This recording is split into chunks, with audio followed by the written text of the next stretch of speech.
Hello and welcome to the local Lafourche. My name is Cody Gray, President and CEO of Louisiana's Cajun Bayou Tourism, the Tourist Commission for Lafourche Parish. And we're excited to have you join us here today on our 4th episode of the local Lafourche, where each month we will take you up and down our beautiful bayou to show you more about what's happening in your own backyard.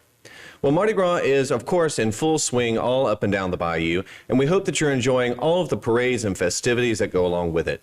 But as a reminder, you can visit lacajunbayou.com to view the official 2024 Mardi Gras parade schedule for Lafourche Parish. Today we're going to be switching gears a little bit from Mardi Gras and talking more about the newer projects and new developments taking place across Lafourche, as well as a returning tournament that just started last year, who will be returning back to Thibodaux later this month, and we're very excited to talk to all the guests that we have here on the show today. So with that, let's get started on what's new in Louisiana's Cajun Bayou, starting with Port Fourchon. Port Fourchon is a port, of course, unlike any other. It services 95% of the Gulf's deep water energy production. However, they are a hub for fishing, recreation, and ecotourism. Recently, the port finished construction on Phase 1 of the new Coastal Wetlands Park and is getting ready to kick off Phase 2 of that new park development. So joining us here today is Mr. Thad Angelos, Grants and Communications Director for the Greater Lafourche Port Commission, to talk with us more about the Coastal Wetlands Park. Thanks for being here. It's great to be here, Cody. Absolutely. So we've been down, I've personally seen it, the new Coastal Wetlands Park. Tell us a little bit about this park, how this all kind of began and came about, and where y'all are headed with that. It's really an interesting story, to be honest with you, Cody. So a couple of years ago, I would say back about 2016, we started a new project to basically form a new slip in Port Fourchon called Slip D. Okay.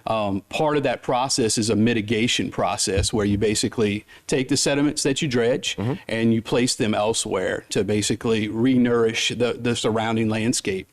So what we did is actually started a process of placing those materials in an open water source, about 100 acres, strategically filled it over time, and then just kind of let nature do its thing, which basically no seeds, no grass was planted, and watch, all this greenery started to come out.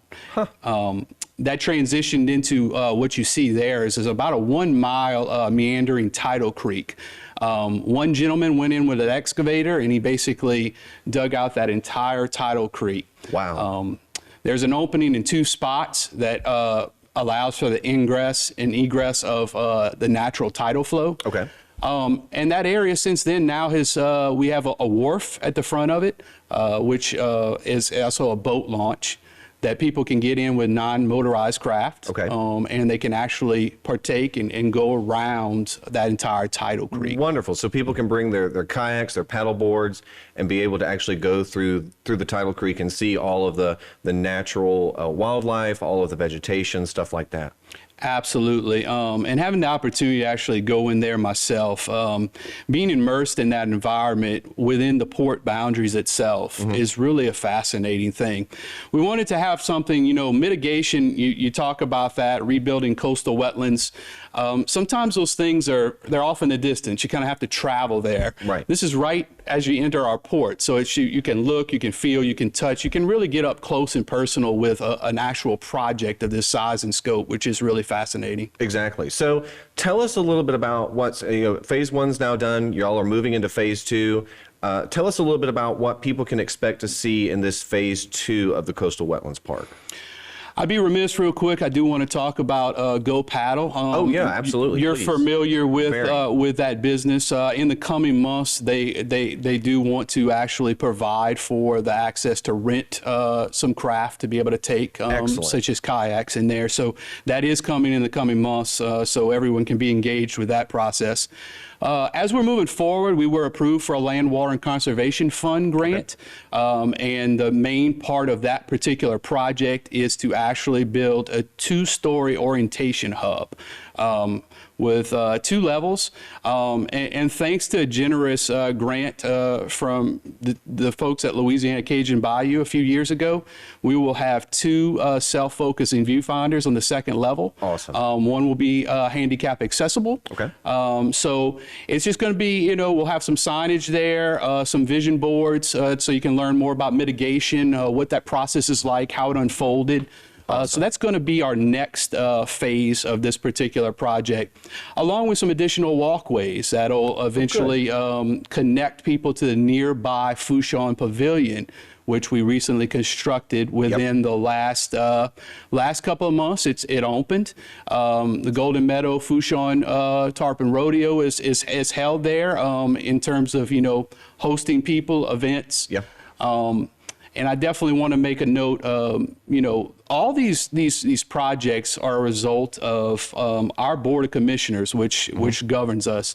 And, their forward-thinking nature to understand how industry and environment can both work hand in hand. Absolutely. Absolutely right. No, it's incredible to go down there and see it, and it's such a resource for residents and visitors to be able to go and see industry and our natural coastline and natural wildlife cohabitating together. So we're very appreciative for all that the Greater Lafourche Port Commission, everybody involved, does to not only promote tourism down there, but to also showcase, the importance of coastal preservation and of our wildlife as well. Thad, thank you so much for being here today to talk with us more about this. Absolutely. I appreciate it, Cody. And I want to also thank Louisiana Cajun Bayou for exposing all these different projects. Absolutely. We are happy to do it. Look forward to many more. Thank you. And we'll be right back with more of the local Lafourche.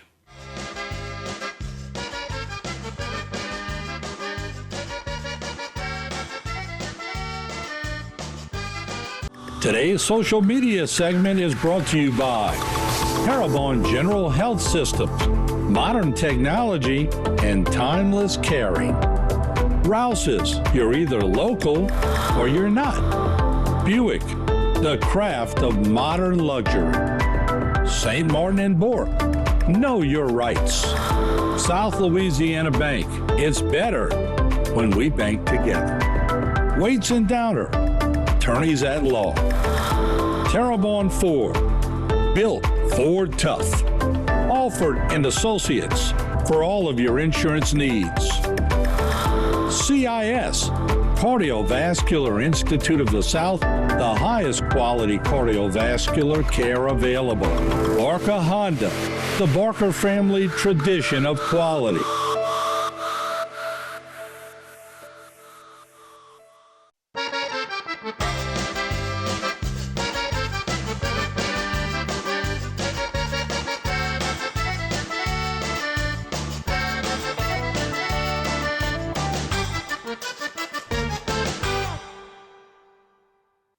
Welcome back to the local Lafourche. On our Something to Do segment today, we are featuring a tournament that just started here last year, is returning this year for their 2nd year after a fantastic inaugural year. Teams from across the country and even some international will be descending upon Thibodaux later this month for the Y'all Stars Southern Skate Showdown. Joining me here today is Caitlin Estes, the tournament director for Y'all Stars Southern Skate Showdown, to tell us more about this new and exciting roller derby tournament coming to Thibodaux. Thanks for having us on, Cody. Absolutely. Thanks for being here. So let's start with, how did this roller derby tournament start? How did we get here? Absolutely. So for most people, roller derby is almost something of a bygone era, right? You think about roller derby in the 70s. Right. And roller derby actually saw a renaissance of sorts back in the mid 2000s, starting in Texas. Interesting. Louisiana roller derby as a sport has grown substantially since then, to the point where we have both Team Louisiana that represents skaters from all across the state, and youth roller derby as well. So when there was a need for tournaments to exist for those types of teams, we put our heads together and thought, well, we can do it ourselves. Right. And we had a wonderful experience working with y'all at Louisiana's Cajun Bayou last year when we were starting off the tournament and looking for a potential host city, and Thibodaux just fit the bill of everything that we were looking for. Look, it was so great last year. I know I spent a lot of time at it and heard from so many of the locals, the residents, like everybody was talking about this new tournament, the roller derby. Yeah. It was something that used to be here and it kind of Yes. went away, and now it's back. And so there was really this renewed spirit of roller derby. So tell us a little bit about what people can expect at this year's Y'all Stars. It's going to be at the Warren J. Harang Municipal Auditorium in Thibodaux. Give us the dates and tell us a little bit about kind of like the run of show, what's happening. Absolutely. So this year's dates are February 22nd through the 25th. Okay. That's a Thursday through Sunday. And we have games happening on Thursday evening, Friday afternoon and evening, and then all day Saturday and Sunday. Awesome. We have 20 teams coming into town from across the country and beyond. We even have some Canadians coming in, some Mexicans coming in, and a team from the Philippines. So Oh my it's gosh, that's international. amazing. Yes, international representation. We also have both adult and youth teams that will be competing at the event. So Okay. it makes it for a very family-friendly event overall. Wonderful. Lots of different types of roller derby to enjoy. Okay. And in addition to the roller derby, we also have a number of entertainment acts lined up for halftimes. Oh, great. All right. Yes. So halftime shows and all. Exactly. We're All going right. to have raffles and giveaways. We're going to have games with prizes that folks can play Nice. and get in on. And then we're going to have performances as well, including a second line on Saturday night featuring the Young Fellows Brass Band. Oh, So- awesome. I know. I think last year y'all started that. That was a highlight. Everyone was really looking forward to Yes. that. So, and it was so great getting to meet some of these teams and people from all over, of all different, races and religions and ethnicities. It was incredible to meet all of them, to see them all here. And it really was this communal sort of experience, and everybody was just there to have a great time and enjoy roller derby. I would agree, and that's part of what makes our event so unique is we actually have a number of teams that are described as borderless participating. okay. So, for instance, we have Team Indigenous Rising Roller Derby that will be participating. Yes. And they represent folks of Indigenous cultural heritage that are all kind of united together under one banner. We also have Black Diaspora Roller Derby and Fuego Latino Roller Derby that will be competing, as well as Jewish Roller Derby. So you have these groups that are representing cultures in addition to states or geographies. So it's a really interesting cultural immersion experience in addition to the action on the track, as it were. Right. Yeah. Oh, that's so cool. So yeah, so you mentioned where some of these teams are coming from. They're coming from all over the country. Like how large is a team usually? Like how many people? Yeah, absolutely. So a team usually has about 20 people on it. Okay. And you'll see groups of 5 skaters on the track at a time, 5 skaters on one team versus 5 skaters on another. And basically the goal of the game is to score points by passing the players on the other team. So you'll have 1 point scoring player per team that will be making laps around the track while the players on the other team try to stop them. I know last year I was watching it, trying to pick up on some of it. And yeah, it was really cool to come out and watch, to watch everybody competing. And there's also, I think, some vendors, concessions will be there available as well for people. Absolutely. Yes. We're having concessions provided, Okay. and we're going to have a vendor market of over 20 vendors. We've got artisans, we've got makers, we've got a few massage providers as well. wow. So you can get your relaxation time in, a little bit of R&R alongside your roller derby action on the track. Okay, So nice. there you have it. And then real quick too, the junior roller derby league. Yes, so Tell Red us a little bit Stick, about that. absolutely. So Red Stick Roller Derby Juniors is a league that's based out of Baton Rouge. Okay. It's a youth league for kids that are 6 to 17, and they will be playing alongside skaters from the Maryland area, from Tuscaloosa, and then from Conroe, Texas. So we've got a total of 4 juniors teams that'll be competing at the event. That's amazing. That is absolutely amazing. So Thibodaux, obviously in Lafourche Parish, better be ready. We're going to have an influx of some visitors here at the end of the month, following right on the heels of Mardi Gras. We enjoyed having everybody here last year. We can't wait for them all to get back here again this year. If people want to purchase tickets, come watch the show, how do they do that? So the best way to find out more information and get tickets is to visit our website. Okay. That's yallstars.com, YALLSTARS.com. Got it. You can find all the information there about the competing teams, tickets. We also have social media profiles if you'd like to give us a follow. Nice. Facebook.com and Instagram.com. You can find us there by looking up Y'all Stars. Awesome. Well, good luck with everything. We look forward to seeing everybody here at the end of the month. And thanks so much for being on the show today. Thank you again for having me, Cody. It's been a blast. Absolutely. Thank you. And we'll be right back with our final segment of the local Lafourche.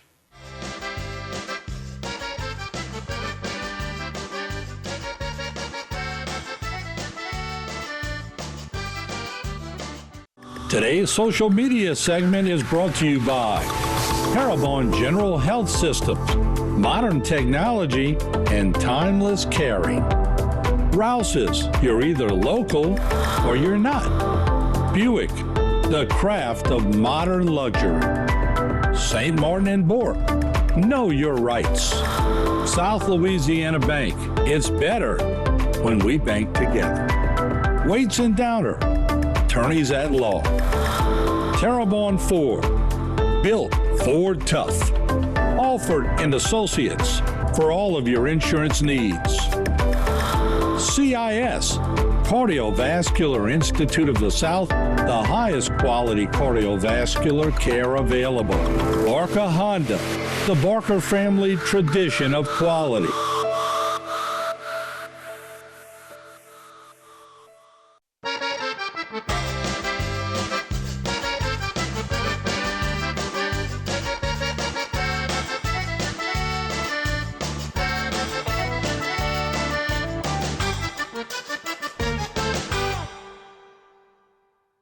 Welcome back to our final segment of the Local Lafourche. On this final segment today, we're going to be talking about some of the new projects and new developments that are happening across Lafourche Parish that you may not be aware of. Lafourche, of course, is continuing to recover from the damaging effects of Hurricane Ida, but we are moving forward as a parish together, full steam ahead.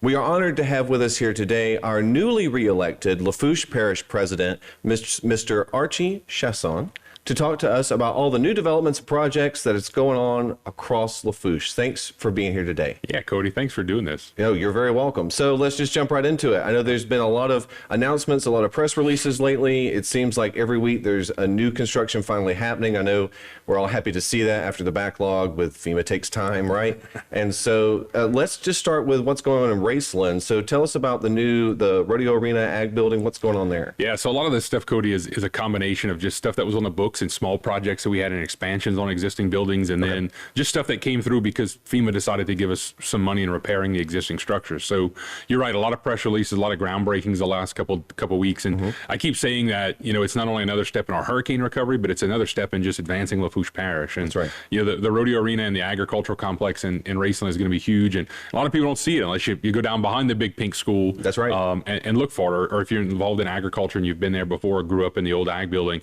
that's kind of been around since the 50s, right? But we're going to finally get a brand new covered rodeo arena. It's something that I know the Lafourche Roping Club has asked for a lot of years. A lot of us who have been around agriculture for most of our lives remember the sugar arena that was supposed to have been built in Raceland, some 25 years ago that went somewhere else because of political reasons. But we're finally getting to something like that. So we're going to expand the show barns that were already there. Some of that got damaged from the hurricane, and then parlay that into an improved project with FEMA to say, look, it's not only about taking care of our agricultural community and something that's a huge economic boom for us in Lafourche Parish, but it's also about advancing just tourism as well, right? Which you're familiar with. And being able to have that covered rodeo arena, being able to draw in bigger rodeos, bigger crowds. We're going to build in some kind of camper spots. So if these rodeo guys come in and want to spend the whole weekend, they have a place to hook up their trailer and take care of their horses and themselves, and they can sleep there. So it's going to be a really, really cool facility. About $3.5 million going into that.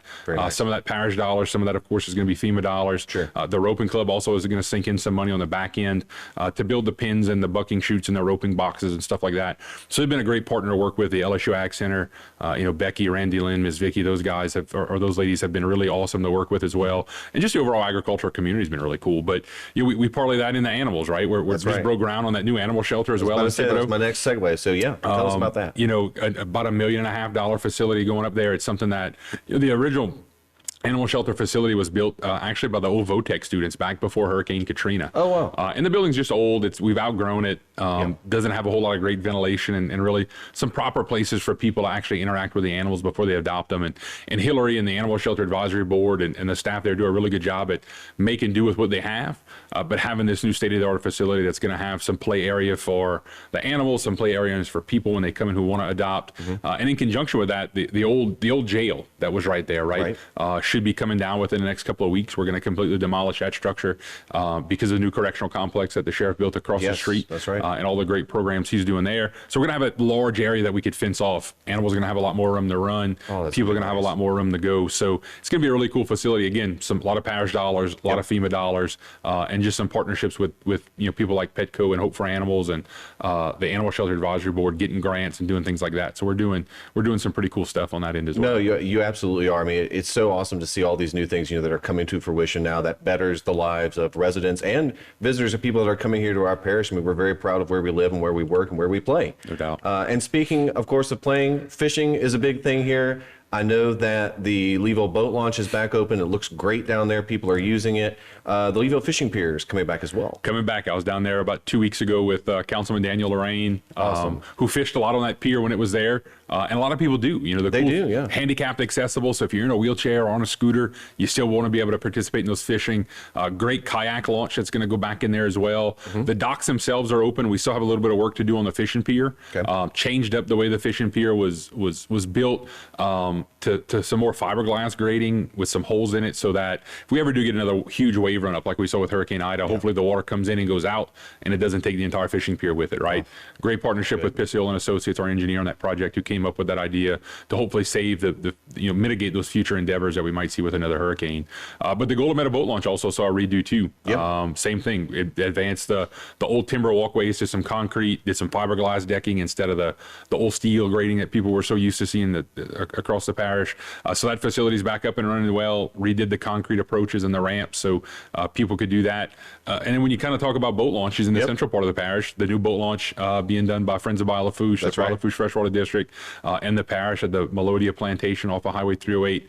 Now that the weir's gone in the bayou, that's right, a lot of access opened up, so you can literally go from Donaldsonville to the Gulf of Mexico now, assuming that our bridges are working and they can open. Little joke there, but you can make that whole trek now, and having that spot in the middle of launch is going to be something that's going to be really cool for people to access and navigate that little section of the bayou. Absolutely, and I think people don't realize how often our boat launches are really used here. Yeah. Again, by residents that people live in the Tri-Parish area, but also visitors that bring their boats down, that drive over, that want to go fishing here.